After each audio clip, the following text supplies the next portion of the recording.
And John Lonski, he just arrived on the set. He'd been stuck in traffic in New York, but he made it. Thank you very much indeed, John. Yeah. Good to see you. OK, I want to go back to this AI poll, that we're using it too quickly, 59% of it too quickly. Everybody I know is using this thing. I think there are people who work on the line, not the people in the C-suite, not the bosses, but the people who actually have to use this to supposedly improve job performance are disappointed in the results they're getting. That's what I've been hearing. That's what I've read. Is AI a job creator or a job killer?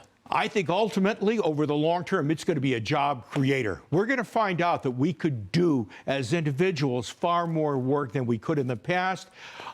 Suppose you're a securities analyst. Maybe right now you're limited to just looking at securities from an industry based in the United States. You have a hard time looking at this globally. I think with AI, you'll be able to expand your horizon. AI, by the way, tells me globalization is coming back. OK, I just want to ask a question to Madison, because she's young. A lot of the people I see using the AI, GT chat, that thing. Yeah. OK, they're asking it personal questions. How should I break up with my girlfriend? I've known her for X number of years. How should I break up with her? How should she break up with me?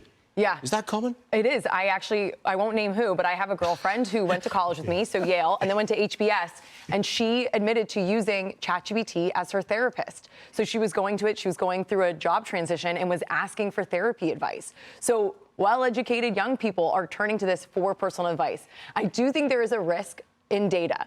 I have another person close to me who will try to prompt it and say, I have a friend who needs to break up with someone. And we all know that when you say I have a friend, you're really talking about yourself. But I don't know if the AI's figured that out yet. That was an interesting diversion from strict economics. Forgive us, John. Let's go back to economics. Stephen Myron, the Fed governor, he told Maria on Mornings with Maria this morning that he still wants to cut interest rates this year. Okay, so watch that soundbite. I think that we're too tight. I think we're being fooled by quirks of how we calculate inflation rather than actual price pressures in the economy. I think that's leading us to target to leave our Fed funds target rate too high. I think it's also masking how tight we think the economy is, and so I think people are confused about just how restrictive monetary policy is. So everyone's got their own view. You know, at the end of the day, we're a committee and we take votes. I'm just one member of that committee, but I'll continue arguing for my view because I think it's right. Are we going to get a rate cut this year? We're into February. That's all we are. The market is looking for at least one rate cut, but Mr. Myron is not as great as the market, okay? What the market's telling us, right, there's no sense of urgency for a rate cut. My goodness, a 10-year Treasury yield has been moving higher. It does.